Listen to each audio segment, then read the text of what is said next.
নাতনি হওয়ার খবর শুনেই কান্নায় ভেঙে পড়লেন অহনার মা। আপনাদের সবাইকে স্বাগত সিনে গসিপে। জনপ্রিয় অভিনেত্রী অহনা দত্ত 28 জুলাই জন্ম দিয়েছেন কন্যা সন্তানের। ফুটফুটে কন্যা সন্তানের ঝলক ইতিমধ্যেই প্রকাশ্যে এনেছেন তিনি। হাসপাতালের বেড থেকে জানিয়েছেন সুখবরও।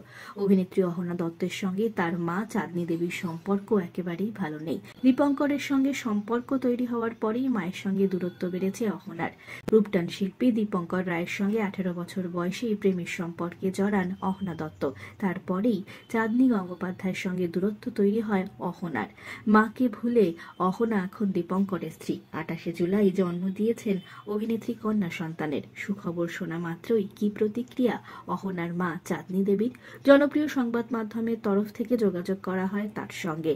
সেই সুখবর প্রথম শোনেন তিনি সেখান থেকেই। একটু চমকে গিয়ে চাঁদনী দেবী সেই সংবাদ মাধ্যমে জানান, সব শিশুই ভালো, সবাই যেন সুস্থ থাক। আমার কোল শূন্য হয়ে গেছে। স্বামীর সাহায্য ছাড়া অহনাকে বড় করেছি। এইভাবে আমার মেয়েকে কেড়ে নেবে ভাবিনি। নাতনি হওয়ার খবর পেয়ে আরো বেশি নিজের মেয়ের কথা ভেবে কান্নায় ভেঙে পড়েছেন চাঁদনী দেবী।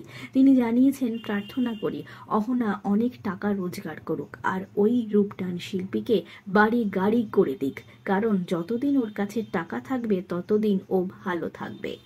সন্তানের জন্মের পরই উচ্ছ্বাস দীপঙ্কর আর অহনার গলায়। সারা ভিডিও বার্তাও শেয়ার করেছেন অনুরাগীদের জন্য।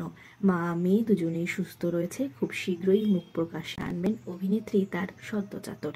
দীপঙ্কর আর অহনার জন্য রইল শুভেচ্ছা। আমরা হলাম সিনে গসিপ। জুড়ে থাকুন আমাদের সঙ্গে, সাবস্ক্রাইব করুন আমাদের এই ইউটিউব চ্যানেলটি।